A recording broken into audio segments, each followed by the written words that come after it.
Hi everybody, it's Jen. I'm back. It's our December block of the month. Here we are.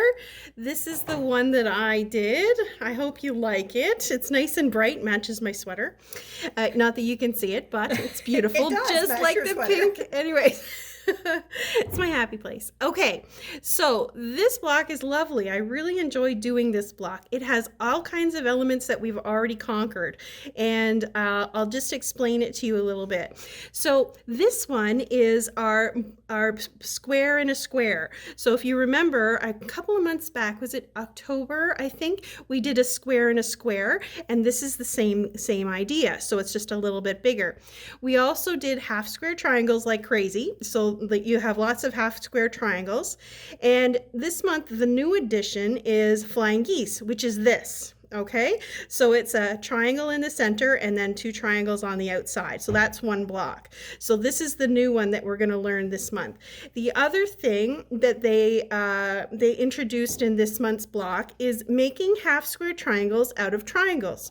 So you're actually going to cut a square down half diagonally, and then you're going to join it with two different colors of fabric. Forgive me, this is not the right colors, but it's just an example. So you're going to have these two triangles, and you're going to put right sides together. These are wrong sides, but you get the idea.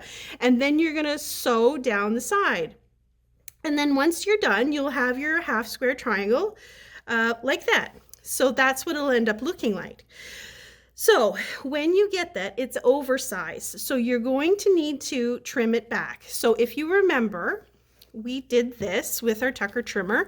You can do this with another ruler as well, but this is what we're going to do with the Tucker trimmer again, and we're going to cut this back to size. And it all explains how to what size we need to use to get it back into the right size. And remember, before you cut it back, don't flip it. Just do it from the triangle, because if you open it up and you iron it and you do all that work, then you're going to have to cut it twice, right? Because you're going to have to spin it around and do both ends. So if you do it from the triangle like that, put it on the line, on the seam line, which is there, you can see, then you can just cut it like that, and then you're done.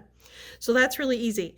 So I enjoyed this block a lot. I think it has a lot of meat to it, and I think you will too.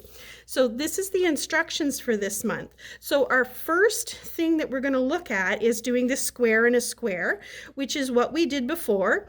So we've cut squares in crosswise, diagonally, and so we've got these triangles, and so we're just going to attach them onto and then open up our seams.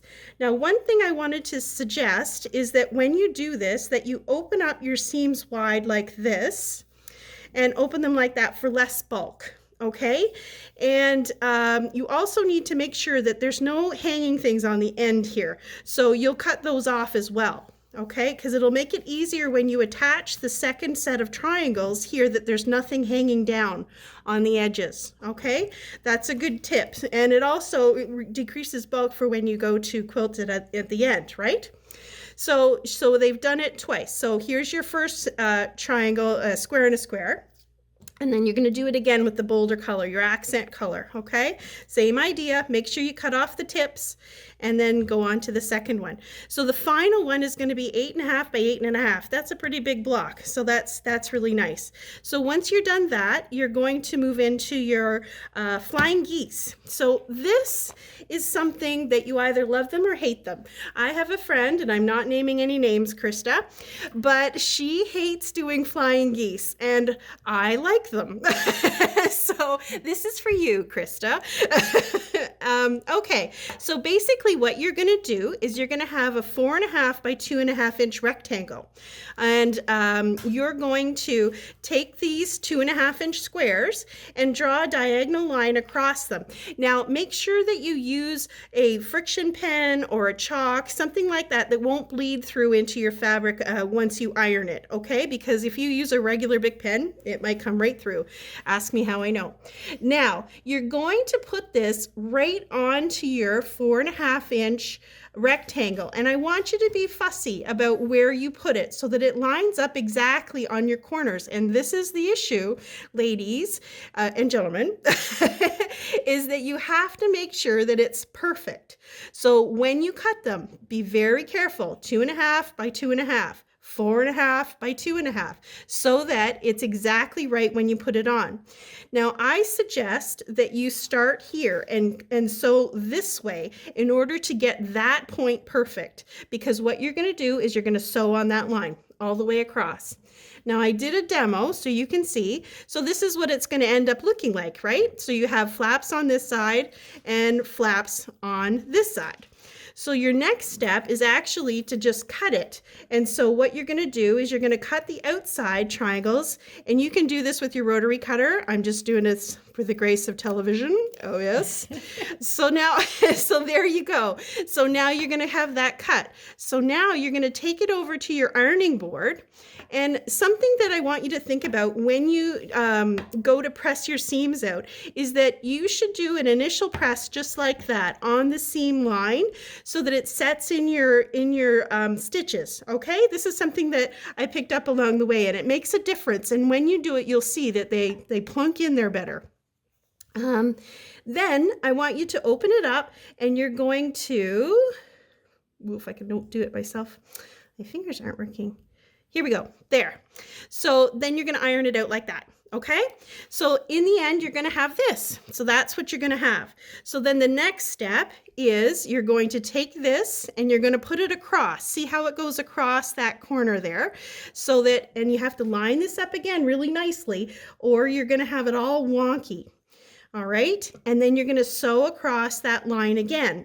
And the same idea, once you've sewn it in, you're going to cut right here, 1/4 inch across like that. Take that off, and that's fine. And then you'll flip it open, and you'll iron it. See how lovely the ironing is? See? This is what I'm talking about. And there you have it. So you have your perfect flying geese.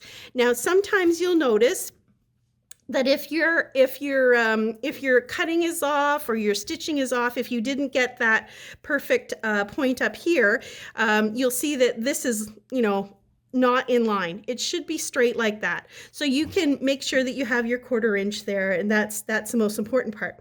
So when you go to join these things, I want you to look on the back, and you can see exactly where your needle needs to go. So that point right there is where you're going to need to put it so that you get those sexy points on your block. So if you look at my block, and not all of them are perfect, I have to tell you. But look right there, see how that's a nice point, and you can see it. And that's what you're aiming for. You don't want any chopped off ones, because that's, rookie style, right? So, so this is what we're going for, all right?